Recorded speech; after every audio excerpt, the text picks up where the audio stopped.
Assalamualaikum warahmatullahi wabarakatuh. Selamat pagi anak-anak, good morning. Bagaimana kabar kalian hari ini? How are you today? Semoga selalu sehat dan dalam lindungan Allah Subhanahu wa Ta'ala.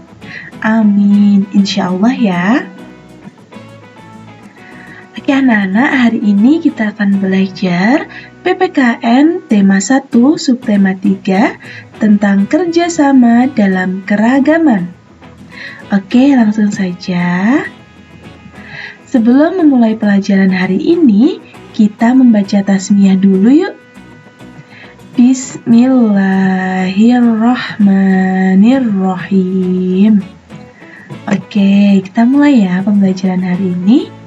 Nah, anak-anak, pada pertemuan minggu lalu, kita sudah belajar tentang persatuan dan kerjasama dalam keragaman. Pada tema 1, kita sudah belajar tentang persatuan ya. Oke, sekarang Bu Ega mau mereview sikap yang harus kita miliki untuk menjaga persatuan dalam keragaman.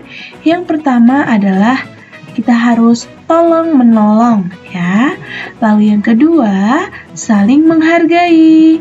Yang ketiga, saling menghormati. Dan yang keempat adalah kerjasama. Nah, pada pertemuan minggu lalu, subtema 2, kita juga sudah belajar mengenai sikap kerjasama di lingkungan keluarga, sikap kerjasama di lingkungan sekolah, dan sikap kerjasama di lingkungan masyarakat. Nah, sekarang dengarkan dan simak dengan baik cerita Bu Ega berikut ini. Kalian bisa menyimak melalui video atau buku tema 4A halaman 87. Kerjasama dalam tradisi Siwali Pari.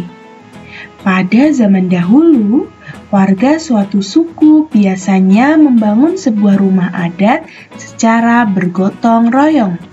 Misalnya, pada pembangunan rumah panggung kayu khas suku Bugis.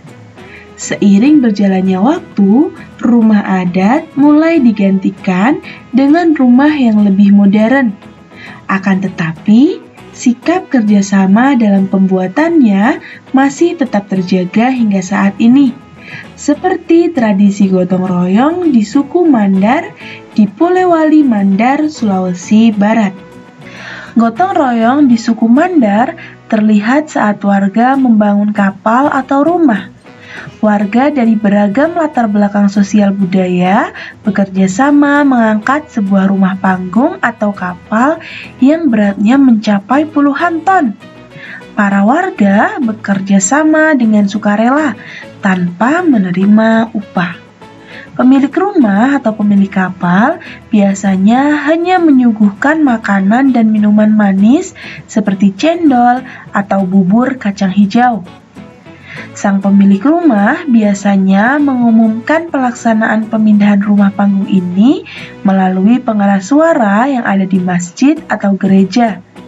Warga pun langsung berdatangan untuk membantu.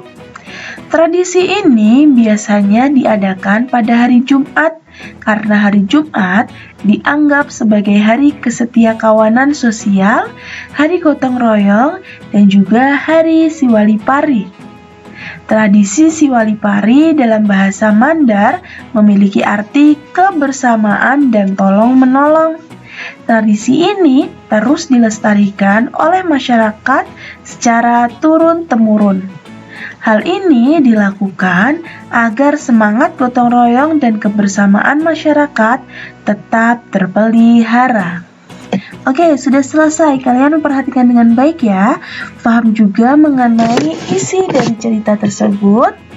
Paham dong? Oke, lanjut ya. Dari cerita tersebut, apa yang dapat kamu ketahui? Oke, kalau gitu sekarang dicatat ya. Kerjasama membuat rumah dapat menyatukan masyarakat yang berbeda dan beragam. Ya, kalau tadi kita perhatikan pada cerita tersebut dijelaskan bahwa warga yang berasal dari beragam budaya sosial itu datang membantu untuk bekerja sama. menggotong rumah panggung ya. Nah, dari cerita tersebut dapat kita ketahui manfaat kerjasama. Manfaat kerjasama yaitu 1. Membuat pekerjaan cepat selesai. Yang kedua, mempererat kerukunan warga. Dan yang ketiga, menyatukan masyarakat yang berbeda dan beragam. Nah, nilai-nilai yang terkandung dalam kerjasama adalah 1. Persatuan. 2. Kekompakan. Yang ketiga, kebersamaan. Keempat, saling menghormati. Dan yang kelima adalah saling menghargai. Oke, sudah dicatat ya anak-anak? Kita lanjut.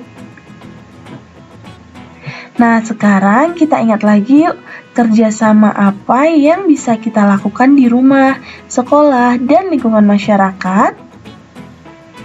Oke, kerjasama di rumah.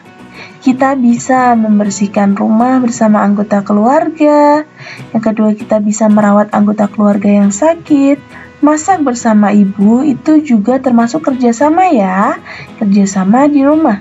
Lalu yang keempat, membereskan mainan bersama adik dan berkebun bersama ayah. Itu merupakan contoh kerjasama yang bisa kita lakukan di rumah. Oke nih, gambar-gambarnya nih sedang membersihkan rumah, sedang merawat orang yang sakit, dan sedang berkebun. Oke, selanjutnya adalah kerjasama di sekolah. Ya, di sekolah kita bisa bekerja sama, bisa dengan teman, bisa dengan guru, dan dengan warga sekolah yang lain. Yang pertama, membersihkan kelas bersama. Lalu yang kedua, berdiskusi dengan teman sekelas. Yang ketiga, membantu teman yang kesulitan. Dan yang keempat adalah belajar bersama. Ya, ini adalah contoh gambar saat membersihkan kelas. Ini contoh gambar saat belajar bersama, dan ini adalah contoh saat berdiskusi. Bisa berdiskusi untuk mencapai kesepakatan bersama.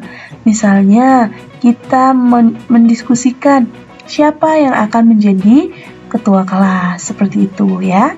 Oke, selanjutnya adalah kerjasama di lingkungan masyarakat. Contohnya yang pertama ada ronda atau jaga desa. Yang kedua adalah gotong royong membersihkan sungai. Yang ketiga adalah membantu tetangga yang membangun rumah, seperti cerita yang tadi Bu Ega bacakan ya. Iya. Lalu yang keempat, bersih-bersih lingkungan. Nah, ini ada gambar masyarakat sedang membersihkan sungai. Ini ada sampah-sampah yang dikumpulkan. Lalu ini membersihkan lingkungan bersama-sama. Dan yang ini adalah gambar saat sedang ronda atau sedang jaga desa. Bu Ega akan memberi kalian tugas. Ya, tugas akan Bu Ega bagi melalui link ya. Kalian kerjakan dengan cermat. Langsung dikerjakan ya. Terima kasih anak-anak atas perhatian kalian. Semoga pembelajaran tadi bisa bermanfaat ya buat anak-anak semua, baik dalam kehidupan sehari-hari maupun untuk mengerjakan tugas, mengerjakan PAT, mengerjakan PTS. Oke anak-anak, have a great day ahead. Wassalamualaikum warahmatullahi wabarakatuh.